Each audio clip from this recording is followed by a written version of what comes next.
Good evening. I'm Troy Sims. I'm the Minister of Discipleship. And on behalf of Brian Johnson, our lead pastor, and Madison Alinger, our associate pastor, we welcome you into this Good Friday Tenebrae service. We pray that you will feel the warmth of God's love, but you may be feeling a little bit of warmth because our AC is out. So we do have a feature for you, these wonderful bulletins. We will not hold it against you if you have to use this this evening. The good news is, well, first the bad news, the AC will also be out on Easter Sunday, but the good news is it's only supposed to get to about 72 by the time our 11 o'clock service happens.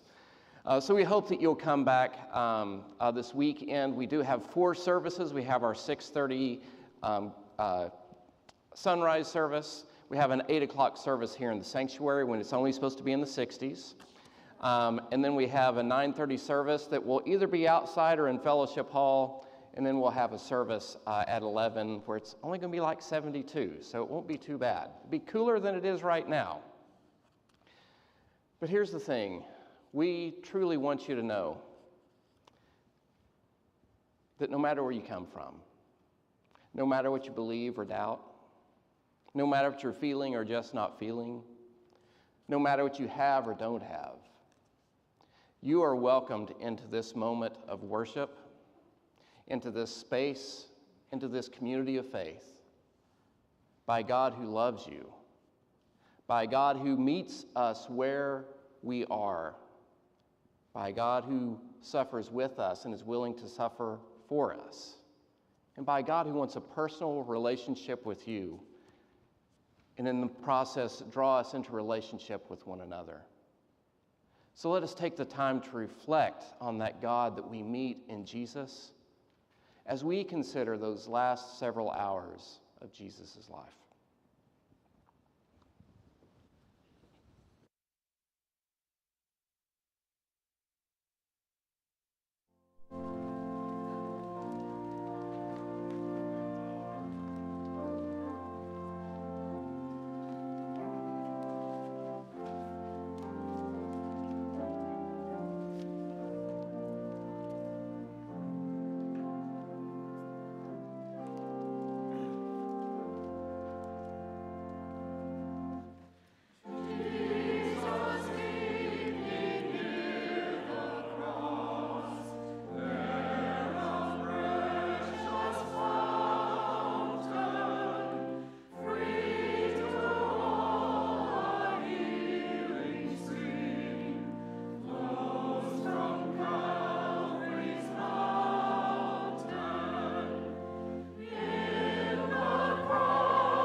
May you please be seated. And now a reading from Mark 15. From noon until 3 in the afternoon, the whole earth was dark. At 3, Jesus cried out with a loud shout, Eloi lama sabachthani, which means, my God, why have you left me? After hearing him, some standing there said, Look, he's calling Elijah. Someone ran, filled a sponge with sour wine, and put it on a pole. He offered it to Jesus to drink, saying, Let's see if Elijah will come to take him down. But Jesus let out a loud cry and died. The curtain of the sanctuary was torn in two from top to bottom. When the centurion, who stood facing Jesus, saw how he had died, he said, This man was certainly God's son.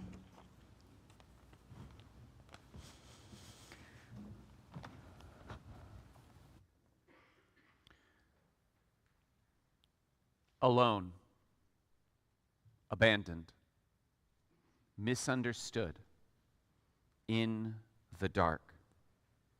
This is how Jesus faces his death. Tonight we tell a story that is almost unthinkable in the depths of its pathos, in the power of its contradictions. The light of the world is overcome by darkness. The author of life submits to death. The one who is the incarnation of the second person of the Trinity, a member of the perfect eternal community, is left alone without anyone to whom he can turn. The one who is God in the flesh cries out in despair, feels abandoned by God the Father. How can any of this be? How can such a thing be possible? How can this story, in all of its darkness and despair, somehow be at the heart of our faith, somehow be the foundation of our hope? How can this story of darkness and death be an essential part of the promise of light and life for the whole world? Jesus has spent his days followed by crowds who were desperate to hear from him, desperate for him to share his healing touch. But tonight they have turned on him, and he is alone. Jesus has spent his ministry together with a band of faithful disciples, students, and friends who have followed him, walked with him on his journey. But in this moment, even his inner circle has abandoned him, has run away in fear. Jesus has spent his energy teaching people about who God is and how God shows up in this world. But as he hangs on the cross, desperately gasping for air, his last words are misunderstood. The people around him cannot even properly translate his cries of heartbreak and pain. The one who has come to light the way, to show us who we are, to show us who God is, to call us out of the darkness and into the light. Tonight, this one, this light of the world, dies in the dark. This is the story of the darkest day in history. We Christians believe that God loves us so much that God chose to become one of us, and that when we meet God in the flesh, when we encountered God face to face, we responded by putting God to death. This is a story of how we human beings, when confronted with the God of love, respond with hate. We killed the King of glory. We killed the beloved Son of God the Father. That is who we are. That is what we have done. It is a strange day to mark as holy. It is a strange occurrence to set at the center of a religious tradition. It is a strange way to write the story of salvation. We do the worst thing. We murder God in the flesh, God's own Son, and somehow it becomes the source of our hope.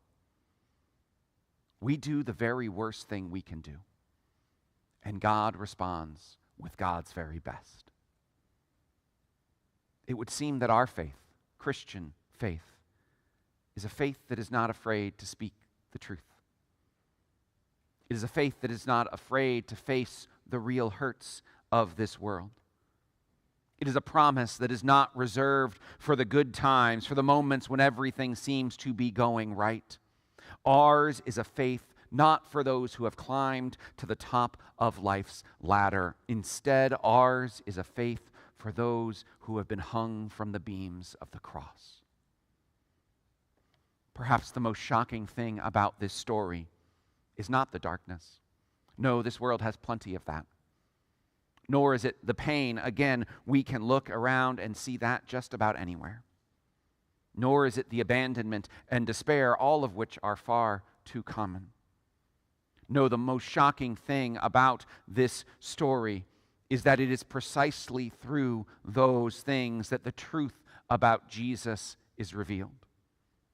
Up to this point in the Gospel of Mark, no human being has identified Jesus as God's Son. We, the readers, know that Jesus is the Son of God, but only because it's been spoken by a voice from the heavens, only because the narrator has used that term to identify Jesus and help us understand what he's doing. But in the midst of all the deeds of power, all the wondrous healings and overwhelming miracles and profound teachings, through it all, none of the other characters in Mark's story have been able to realize who Jesus truly is until he dies. Here, as he dies, as he cries out in agony and breathes his last breath, one of the soldiers guarding the cross, a foreigner, a stranger, an enemy to Jesus and his people, someone who is part of the occupying army who put Jesus to death. This foreigner somehow in this moment recognizes something that no one else has yet seen. That this man, this Jesus, is surely, truly God's Son.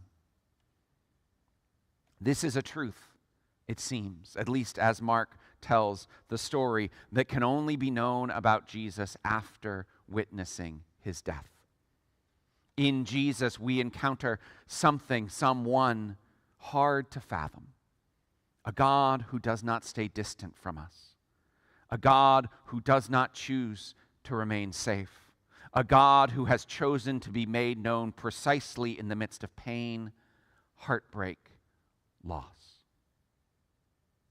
That is the mystery that we face this night as we tell this story. The mystery of what it means to worship a God who shows up in darkness and grief and death. That is the story we tell, and is one of the great sources of hope for those of us who have pledged ourselves to this one, to this Christ, to this crucified God. The hope that we have is that we belong to a God who is present precisely in the darkest moments, precisely when things seem to have gone their worst, precisely when all hope seems to be lost and we don't know how to carry on. The hope to which we cling is that our God, the crucified God, the one who willingly suffers death so that we might know life, our God walks faithfully with us through the darkness, and we can trust that because we have seen God do it, God's self. And the even better news is that that's not where it ends. We have a God who knows darkness, but the darkness does not get the final word. Soon, in just a few days, on Easter Sunday, we will remember, we will celebrate that darkness did not get the final word. That death could not hold him, nor could the grave keep him.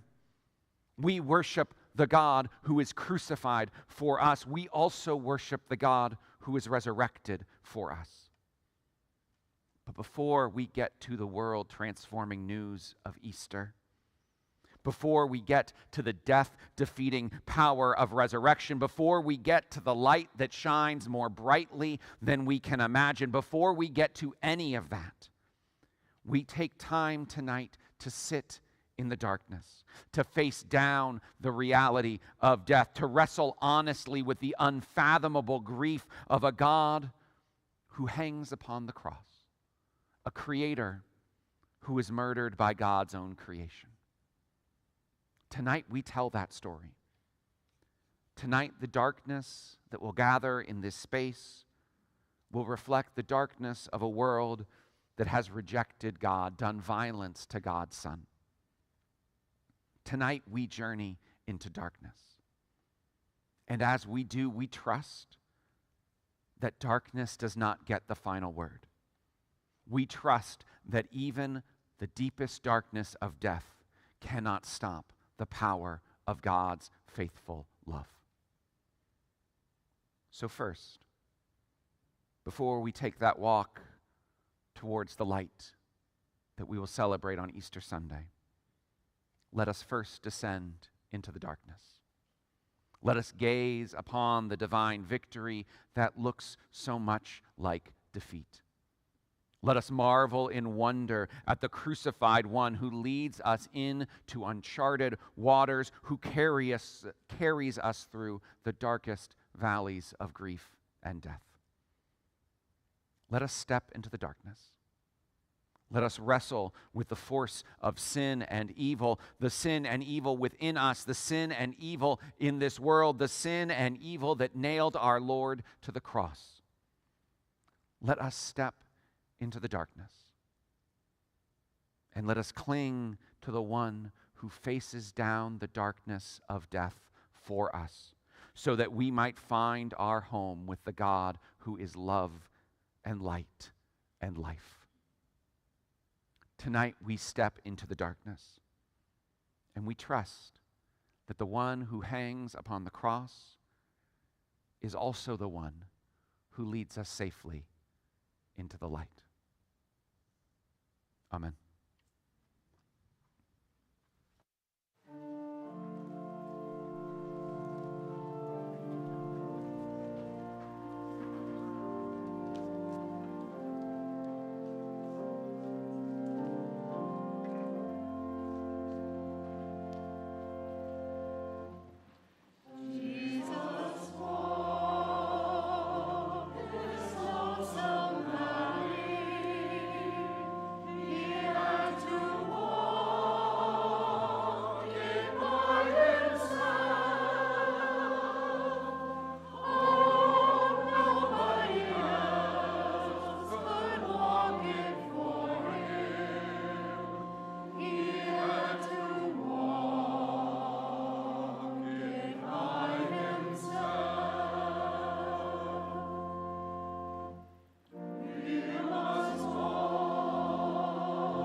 He came out and went, as was his custom, to the Mount of Olives, and the disciples followed him.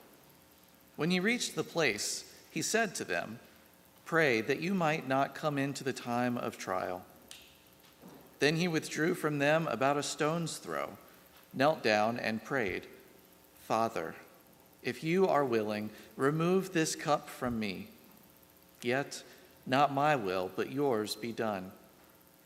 Then an angel from heaven appeared to him and gave him strength. In his anguish, he prayed more earnestly, and his sweat became like great drops of blood falling on the ground. When he got up from prayer, he came to the disciples and found them sleeping because of grief. And he said to them, "Why are you sleeping? Get up and pray that you may not come into the time of trial."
While he was speaking, suddenly a crowd came, and the one called Judas, one of the 12, was leading them.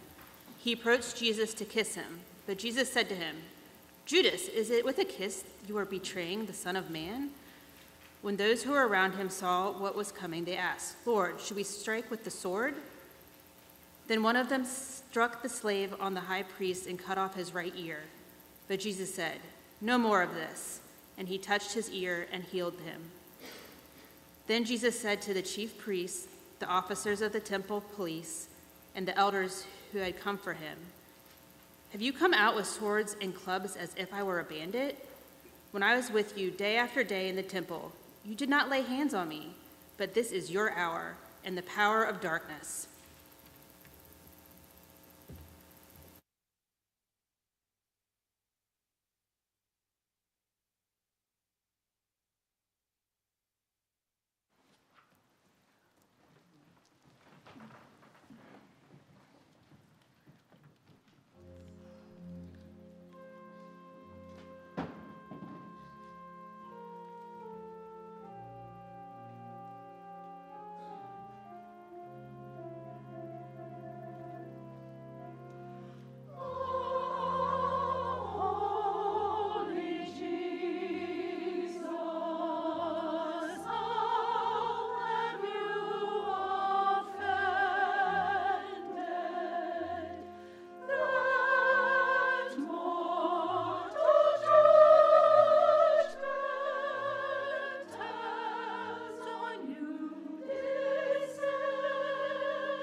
Then they seized him and led him away, bringing him into the high priest's house.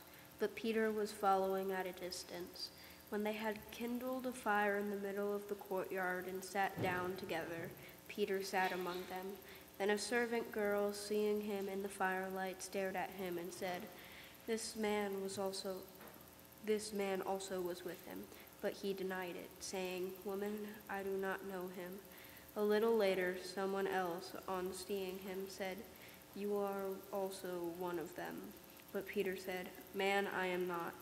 Then about an hour later, still another kept insisting, Surely this man also was with him, for he is Galilean. But Peter said, Man, I do not know what you are talking about. At that moment, while he was still speaking, the rooster crowed. The Lord turned and looked at Peter. Then Peter remembered the word of the Lord, how he said to him, Before the cock crows today, you will deny me 3 times. And he went out and wept bitterly.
Now the men who were holding Jesus began to mock him and beat him. They also blindfolded him and kept asking him, Prophesy, who is it that struck you? They kept heaping many other insults on him. When day came, the assembly of the elders of the people, both chief priests and scribes, gathered together, and they brought him to their council. They said, If you are the Messiah, tell us. He replied, If I tell you, you will not believe. And if I question you, you will not answer. But from now on, the Son of Man will be seated at the right hand of the power of God. All of them asked, "Are you then the Son of God?" He said to them, "You say that I am." Then they said, "What further testimony do we need? We have heard it ourselves from his own lips."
Then the assembly rose as a body and brought Jesus before Pilate.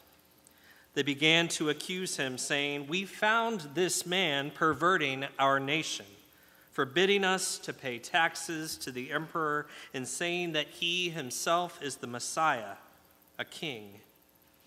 Then Pilate asked him, "Are you the king of the Jews?" He answered, "You say so."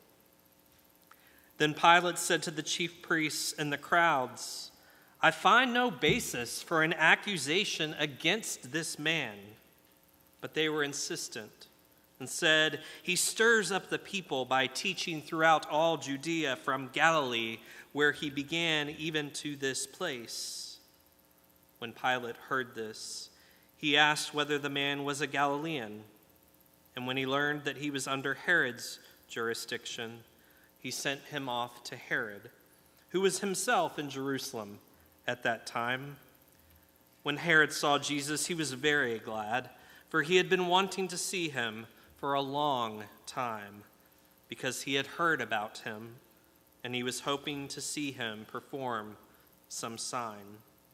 He questioned him at some length, but Jesus gave him no answer. The chief priests and the scribes stood by, vehemently accusing him. Even Herod with his soldiers treated him with contempt and mocked him. Then he put an elegant robe on him and sent him back to Pilate. That same day, Herod and Pilate became friends with each other. Before this, they had been enemies. Pilate then called together the chief priests, the leaders, and the people and said to them, "You brought me this man as one who is perverting the people. And here I have examined him in your presence and have not found this man guilty of any of your charges against him. Neither has Herod, for he sent him back to us. Indeed, he has done nothing to deserve death. I will therefore have him flogged and release him." Then they all shouted out together, "Away with this fellow! Release Barabbas for us!" This was a man who had been put on prison for an insurrection that had taken place in the city and for murder. Pilate, wanting to release Jesus, addressed them again, but they kept shouting, "Crucify, crucify him!" A third time he said to them, "Why? What evil has he done? I have found in him no ground for the sentence of death. I will therefore have him flogged and then release him." But they kept urgently demanding with loud shouts that he should be crucified, and their voices prevailed. So Pilate gave his verdict that their demands should be granted. He released the man they asked for, the one who had been put in prison for insurrection and murder, and he handed Jesus over as they wished.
As they led him away, they seized a man, Simon of Cyrene, who was coming from the country, and they laid the cross on him and made him carry it behind Jesus.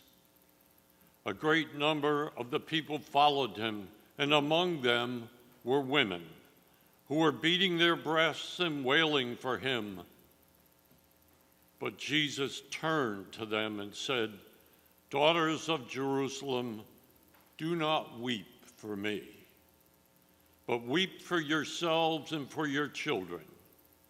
For the days are surely coming when they will say, 'Blessed are the barren, and the wombs that never bore, and the breasts that never nursed.'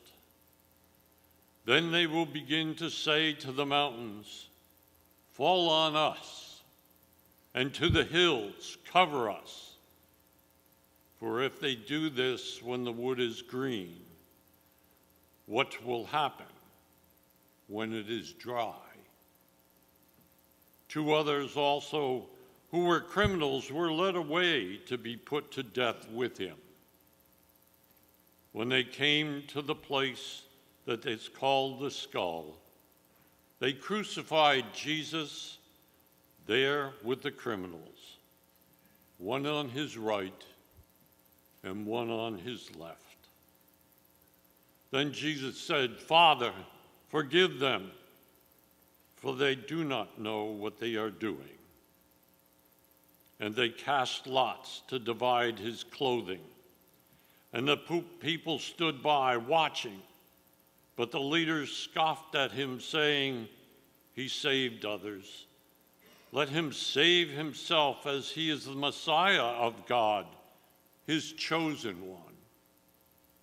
The soldiers also mocked him, coming up and offering him sour wine and saying, "If you are the king of the Jews, save yourself." There was also an inscription over him, "If you are the king, this is the King of the Jews." One of the criminals who were hanged there kept deriding him and saying, "Are you not the Messiah? Save yourself and us." But the other rebuked him, saying, "Do you not fear God, since you are under the same sentence of condemnation? And we indeed have been condemned justly, for we are getting what we deserve for our deeds. But this man has done nothing." When he said, "Jesus, remember me when you come into your kingdom," he replied, "Truly I tell you, today you will be with me in paradise."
It was now about noon, and darkness came over the whole land until 3 p.m, while the sun's light failed. And the curtain of the temple was torn in two. Then Jesus, crying with a loud voice, said, "Father, into your hands I commend my spirit." Having said this, he breathed his last.